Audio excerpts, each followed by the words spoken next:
त्याच्याला आता सोलापूरच्या बातमीनंतर आपण प्रेक्षकांना नागपूर जिल्ह्याकडे नेऊया। नक्कीच नागपूर जिल्ह्यामध्ये तुमच्या मतदारसंघामध्ये तुमचा संभाव्य आमदार कोण हे आम्ही सांगणार आहोत। नागपूर जिल्ह्यातील कामठी या मतदारसंघामध्ये भाजपा विरुद्ध काँग्रेस अशी लढत झाली होती, मात्र यामध्ये भाजपाच्या उमेदवाराचं पारडं जड दिसतंय। इथले संभाव्य आमदार कोण आहेत, त्यांच्या विरोधात कोण लढलेत, जाणून घेऊयात ग्राफिक्सच्या माध्यमातून। बघा, कामठीमध्ये भाजपचे प्रदेशाध्यक्ष आणि उमेदवार चंद्रशेखर बावनकुळे हे संभाव्य आमदार असणार आहेत। काँग्रेसचे सुरेश भोयर यांच्यावर बावनकुळे मात करतील, कारण मतदारांनी बावनकुळेंच्या पारड्यात मत टाकलेलं आहे।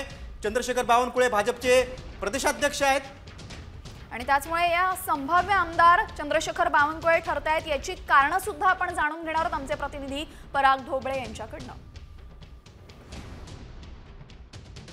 नागपूर जिल्ह्यातील ग्रामीण मधले एक मतदारसंघ भाजपसाठी महत्त्वाचा आहे, कारण भाजपचे प्रदेशाध्यक्ष चंद्रशेखर बावनकुळे हे या कामठी विधानसभा मतदारसंघातून रिंगणात आहे।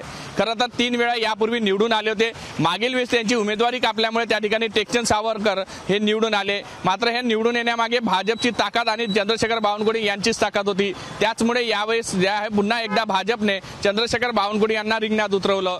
तेच काँग्रेसच्या वतीने यावेळेस सुरेश भोयर जे दुसऱ्यांदा चंद्रशेखर बावनकुळे यांच्या विरोधात निवडणुकीत लढत आहे। त्यामुळे सुरेश भोयर यांचे जर पाहता त्या ठिकाणी असलेला मुस्लिम बहुल वर्ग मोठ्या प्रमाणात आहे। त्याचबरोबर जे आहे मुस्लिम मतासोबत SC ST ह्या सगळ्या जातींचे मत आहे। जातींचं समीकरण पाहता कुठेतरी त्या ठिकाणी सुरेश भोयर यांच्या विरुद्ध होत असलेला लढा जो पाहता किंवा मताचं विभाजन पाहता या ठिकाणी सरशी मात्र भाजपची होताना दिसून येत आहे।